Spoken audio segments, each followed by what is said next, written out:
Hi mga ka-Pink! Welcome to Pink Talks, your go-to podcast for beauty and wellness talk. I am Drew. And I am Jasmine. I'm Miss Grace. I'm the CEO of Pink Ventures Inc. Dr. Good morning po. Good morning, Miss Grace. Ay, naku, pag-usapan natin ngayon, Miss Grace. Doc, meron akong last question. Nakakatakot ng question. Very cute question lang. Sige, go! Okay, so Doc Cecil, ngayon po na sobrang dami ng lumalabas ng mga lecturers, workshops, at certifications tungkol sa glutathione. And syempre, karamihan ay galing sa mga nurses or hindi doctor. Gusto ko lang pong itanong kung ano pong masasabi niyo sa ganitong trend. And is it legally and ethically speaking, allowed po ba sila to conduct these lectures or offer certifications about glutathione use and administration? Bilang isa medical doctor, ano po ang personal niyong take? Okay. So, ganito yung sagot ko dyan.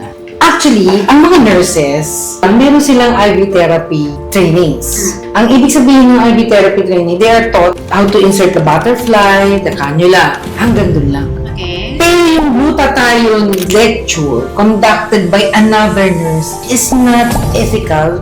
If you inject and you're not a nurse, it's illegal. Eh kasi, ang pwede lang mag-IV, di ba sa ospital, may naka-confine? Yes. Hindi naman yung doktor na nag-IV. Inuutos yun sa nurse. Yes. Pero may order sheet. So, sasabihin din sa order sheet, intravenous administration of, kunwari, amoxicillin 500 mg IV. So, i-carry out ng nurse yun. So, in order ng doktor. Tapos, documented. Ang problem kasi sa ibang clinic, walang doktor, tapos mag-IV ng gluta. Tapos pag nagka-problema, problema ng pasyente.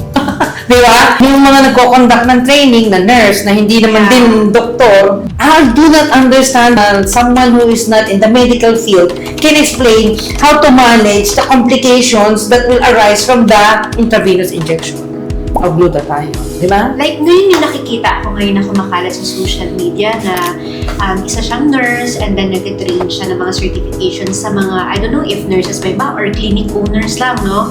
So, meron pa daw blueprint IV glutathione. Yes, so saan kayo nakuha? Di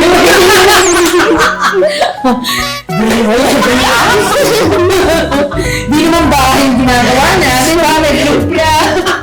So yeah, I don't think that someone who is not in the medical field should be training. And if you are a nurse, you do not have the authority and the legal right to teach someone else, especially not in the medical field, about how to manage the complications of glutathione. Pwede mo ituro, ito kwento niyan, pero pag nagka-problema, ito gawin mo. Talaga? Hindi pwede. So, beyond whitening, Doc, marami pala talagang benefits ng glutathione. Agree. So, sa mga friends po namin dyan na doctor and nurses, iniimbitahan po namin kayo sa free monthly glutathione workshop. Exclusive lang to dito sa Pink Ventures kasama si Doc Cecil! Catch us again, only here on Pink Talks!